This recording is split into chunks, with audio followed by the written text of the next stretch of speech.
Chers auditeurs, Dear listeners, bonjour. welcome in Comme d'Archi Podcast Season 4 Saison 4, dans le monde fascinant des architectes. and in the architectural projects. Je suis Anne-Charlotte Deponte, passionnée d'architecture et docteur des universités en histoire de l'archi. I am one of the spokespersons of Anne-Charlotte, who is a PhD in architecture history. Merci Thank you d'être avec moi aujourd'hui. to be with us today. Et And maintenant, now, lundi en français, place au talent. and Wednesday, let's talk projects. In English, of course.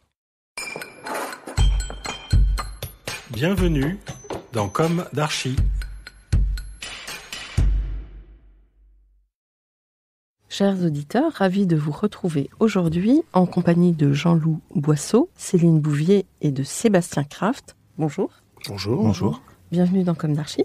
Vous êtes architecte et à la tête de l'agence LBBA Architecture. C'est bien ça? Tout à fait. Tout d'abord, merci d'être venu à Troyes aujourd'hui, même s'il manque le fondateur de l'agence Ludovic Lobjoy, lequel a créé ce qui est devenu LBBA, je crois.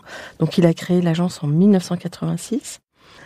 En partant de ce postulat, pourquoi faire ce métier sinon pour embellir la vie? Sacré postulat. Ainsi, vous revendiquez l'extraordinaire en touchant à tous les types de projets, à des échelles variées. Vous allez nous raconter tout ça. Et je la fais courte en introduction parce que vous êtes trois, donc je vais vous laisser d'emblée la parole.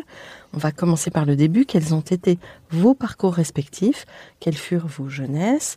Où se sont ancrées vos envies d'architecture? Quelles ont été vos études? Respectivement, quand et comment avez-vous commencé votre activité d'architecte? On commence par vous, Céline? Oui, volontiers. Alors moi je suis née dans une famille de bâtisseurs, d'ingénieurs et donc j'ai toujours eu envie de construire mais j'ai eu envie d'être architecte, j'étais donc le vilain petit canard de la famille. J'ai fait mes études à Paris, à UPA7 et j'ai eu la chance d'une bourse pour repartir aux États-Unis. J'ai donc fait un master au Georgia Institute of Technology à Atlanta et là je suis restée 5 ans pour apprendre le métier d'architecte aux États-Unis, ce qui a été une bonne manière d'apprendre un peu dans les grands espaces américains. Et je suis revenue en 90 pour m'associer avec Ludovic Lobjoy, avec qui j'ai fait mes études. Ah, d'accord. Jean-Loup.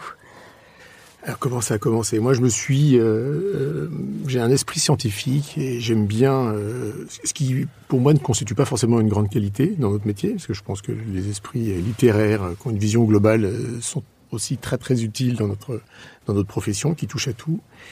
Mais j'aime le concret et j'aime tout ce qui touche à l'humain. Alors j'ai commencé par un parcours un peu atypique. J'ai fait quelques années de médecine et je me suis aperçu au cours de ce parcours que l'hôpital n'était pas fait pour moi. On va beaucoup parler tout à l'heure des lieux de travail, c'est quelque chose qui nous tient à cœur. Je me suis pas senti à l'aise, donc j'ai changé pour aller vers mon deuxième amour qui est l'architecture. Et ce sentiment d'appartenance à ce métier s'est complètement concrétisé pendant les études. Des études qui mènent à voyager, des études qui mènent à faire des rencontres. Thierry Pacaud, Patrick Rubin, qui sont des gens qui aident à se développer et du coup qui touchent à l'humain. Et donc j'étais parfaitement comblé. Et cette révélation s'est concrétisée à ce moment-là. Thierry Pacaud, donc, dont la discipline est l'urbanisme. Tout à fait. Mais on est à la frontière de tout un tas d'activités dans l'architecture. Oui. On va y revenir. Sébastien? Alors moi je suis né et j'ai grandi dans l'océan Indien, principalement à l'île de la Réunion, et je suis venu à Paris pour démarrer mes études en 2006. Alors pour moi l'architecture c'est arrivé pour moi fin collège, début lycée, tout simplement par le biais d'architectes qui étaient venus dans les écoles pour présenter leur métier, et c'est vrai que ce métier m'avait intéressé. Ça avait fait écho chez moi par la partie sensible, poétique, mais également par la partie effectivement assez cartésienne, étant un peu entre les deux dans ma scolarité. Néanmoins, mon père était assez réfractaire à l'idée que je puisse faire de l'architecture. Il considérait le métier âpre, assez ingrat, avec beaucoup de responsabilités, et pour lui, il était difficile d'y faire sa place. Donc il m'avait finalement un peu découragé et amené à m'orienter plutôt vers une prépa commerce pour après faire une école. Donc je me suis d'abord inscrit effectivement en école de commerce.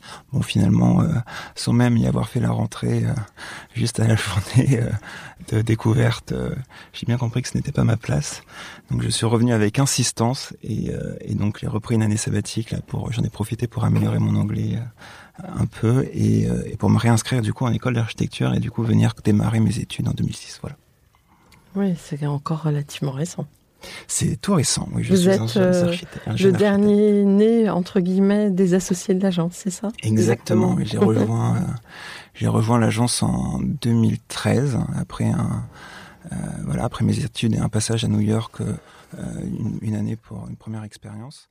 Et après Retrouvez l'intégralité de cet épisode sur Apple Podcast, Acast, Deezer, Spotify.